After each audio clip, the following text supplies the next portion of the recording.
പ്രിയമുള്ളവരെ, കേരളത്തിന്റെ മുഖ്യമന്ത്രി ആരായിരിക്കണമെന്നതിനെ സംബന്ധിച്ച് കോൺഗ്രസിൽ തർക്കങ്ങൾ നിലനിൽക്കുന്നതോടൊപ്പം തന്നെ 3 സീറ്റുകൾ മാത്രമുള്ള ബി.ജെ.പി അവരുടെ നിയമസഭാ കക്ഷി നേതാവ് ആരായിരിക്കണം എന്നതിനെക്കുറിച്ച് തർക്കത്തിലാണ്. 35 സീറ്റുകൾ മാത്രമുള്ള ഇടതുപക്ഷ ജനാധിപത്യ മുന്നണി പ്രതിപക്ഷ നേതാവ് ആരായിരിക്കണം എന്നതിനെക്കുറിച്ചുള്ള തർക്കത്തിലുമാണ്. പ്രത്യേകിച്ചും CPI പ്രതിപക്ഷ ഉപനേതാവ് സ്ഥാനം ആവശ്യപ്പെടുന്നുണ്ട്. പക്ഷേ CPM നൽകുവാൻ തയ്യാറല്ല എന്ന രീതിയിൽ അവരുടെ ഭാഗത്തുനിന്ന് പ്രതികരണം ഉണ്ടാകുന്നു.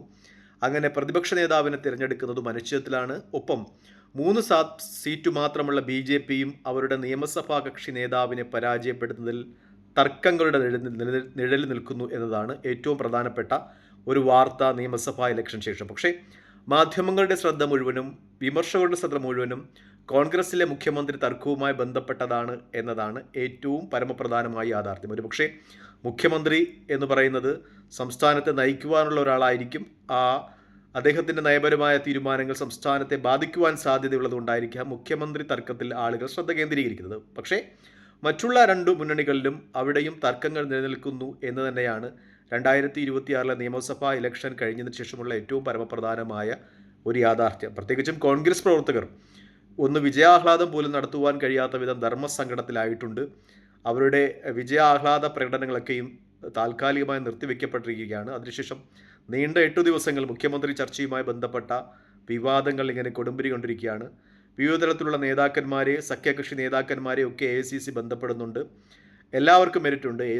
KC വേണുഗോപാലിനായാലും VD സതീശനായാലും ഒപ്പം RC രമേശ് ചെന്നിത്തലയ്ക്കായാലും വിവിധ തലത്തിലുള്ള മെരിറ്റ് മുൻഗണന ലഭിക്കാൻ തക്ക വിധമുള്ള കഴിവുകളുള്ള ആളുകളാണ് 3 പേരും എന്നത് AICCയെ സംബന്ധിച്ച് തീരുമാനങ്ങൾ എടുക്കുന്നതിന് വിഘാതമായി നിൽക്കുന്നു എന്നതാണ് ഏറ്റവും വലിയ യാഥാർത്ഥ്യം. പ്രത്യേകിച്ചും 2021 VS അച്യുതാനന്ദനെ കാണിച്ച് ഇലക്ഷൻ പ്രചരണം നയിച്ചതിന് ശേഷം നമുക്കറിയാവുന്ന പോലെ 2021 അന്ന് ഇടതുപക്ഷ ജനാധിപത്യ മുന്നണി സ്ഥാനാർത്ഥിയെ മത്സരിച്ച മിക്ക സ്ഥാനാർത്ഥികളും തങ്ങളുടെ മണ്ഡലങ്ങളിൽ VS അച്യുതാനന്ദൻ പ്രചരണത്തിന് വരണമെന്ന് ശാഠ്യം പിടിച്ചിരുന്നു. അങ്ങനെ അദ്ദേഹത്തെ കൊണ്ടുവന്നു.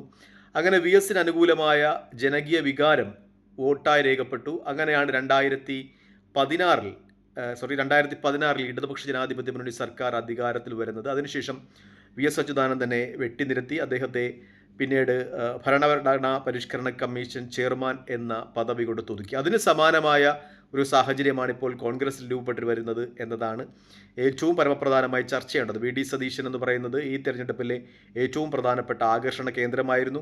അദ്ദേഹത്തിൻ്റെ സാന്നിധ്യമുണ്ടാകുവാൻ മിക്ക കോൺഗ്രസ് UDF സ്ഥാനാർത്ഥികളും ആഗ്രഹിച്ചിരുന്നു. വിജയിച്ചതിന് ശേഷം അദ്ദേഹത്തെ വെട്ടിനിരത്തുവാനായി ആസൂത്രിതമായ ശ്രമങ്ങളുണ്ടാകുന്നു.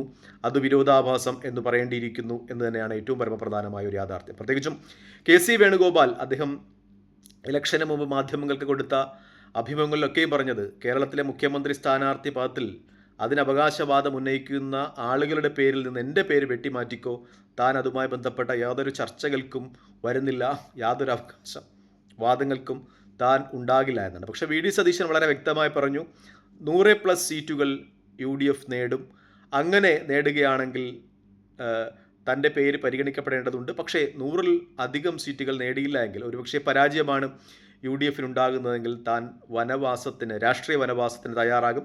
പരാജയമാണെങ്കിൽ അതിൻ്റെ പൂർണ്ണമായ ഉത്തരവാദിത്തം VD സതീശൻ ഏറ്റെടുക്കും. വിജയമാണെങ്കിൽ ഒരു മുന്നണി സംവിധാനം എന്ന രീതിക്ക് എല്ലാ നേതാക്കന്മാർക്കും KC വേണുഗോപാലിനും രമേശ് ചെന്നിത്തലയ്ക്കും ഒക്കെ അതിൻ്റെ അവകാശവാദം ഉണ്ടായിരിക്കും, അതിൻ്റെ ക്രെഡിറ്റ് ഉണ്ടാകും. പക്ഷെ പരാജയമാണെങ്കിൽ പൂർണ്ണമായും അതിൻ്റെ ഉത്തരവാദിത്തം VD സതീശനായിരിക്കുമെന്ന് അദ്ദേഹം നേരത്തെ തന്നെ പറഞ്ഞിട്ടുണ്ട്. അതായത് വിജയത്തിൻ്റെ അവകാശവാദം അദ്ദേഹം അവകാശപ്പെടുന്നില്ല എന്നതിനോടൊപ്പം തന്നെ പരാജയമാണെങ്കിൽ അതിൻ്റെ ഒരു ഉത്തരവാദിത്തം ഏറ്റെടുക്കുവാൻ അദ്ദേഹം തയ്യാറായിരുന്നു. കോൺഗ്രസിലെ മറ്റുള്ള നേതാക്കന്മാരാരും അത്തരം ഒരു പ്രസ്താവനയുമായി മുന്നോട്ട് വരുവാനുള്ള ആർജവം കാണിച്ചില്ല എന്ന് തന്നെയാണ് VD സതീശൻ്റെ മെരിറ്റ് ഉയർത്തുന്നത്. കാരണം അദ്ദേഹം പരാജയത്തിൻ്റെ ഉത്തരവാദിത്തം ഏറ്റെടുക്കുവാൻ തയ്യാറായിരുന്നു. മറ്റുള്ള നേതാക്കന്മാർ പരാജയത്തിൻ്റെ ഉത്തരവാദിത്തം ഏറ്റെടുക്കുന്നതിനെ പറ്റിയുള്ള ഒരു പ്രസ്താവനയും നടത്തിയിട്ടില്ല. പക്ഷേ വിജയമുണ്ടായതിനു ശേഷം അവകാശവാദം ഉന്നയിക്കുന്നു.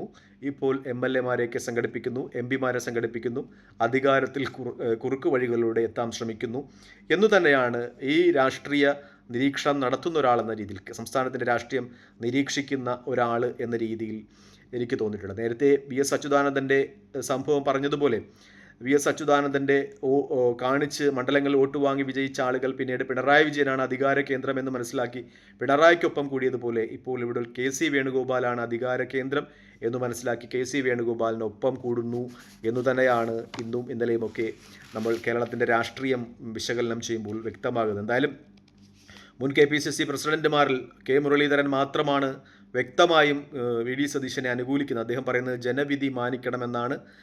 മറ്റൊരു തലത്തിൽ പറഞ്ഞാൽ അത് ഒരു വർഗീയ ചേരിതിരിവിന് കൂടി VD സതീശൻ്റെ മുഖ്യമന്ത്രി തർക്കം കാരണമാകുന്നു എന്നാണ്. പ്രത്യേകിച്ചും ലീഗിൻ്റെ കേന്ദ്രങ്ങളിൽ ഇന്നലെയും മെനഞ്ഞാതുമൊക്കെ UDF MLA മാരെ തടഞ്ഞത് അത് പ്രതീഷ് വിശ്വനാഥൻ്റെ ഒക്കെയും ഫേസ്ബുക്ക് പോസ്റ്റുകളിൽ അത് ഒരു വർഗീയ ചേരിതിരിവുണ്ടാക്കുവാൻ സൈബർ ഇടങ്ങളിലെ സംഘ പശ്ചാത്തലമുള്ള ആളുകൾ ഉപയോഗിക്കുന്നു എന്നാണ് അദ്ദേഹം പറയുന്നത്. തീവ്ര മുസ്ലിം ജിഹാദി കൂട്ടങ്ങൾ അവർ മുഖ്യമന്ത്രി പദത്തിനു വേണ്ടി ആസൂത്രിതമായി സമരങ്ങൾ നടത്തുന്നു എന്നാണ്.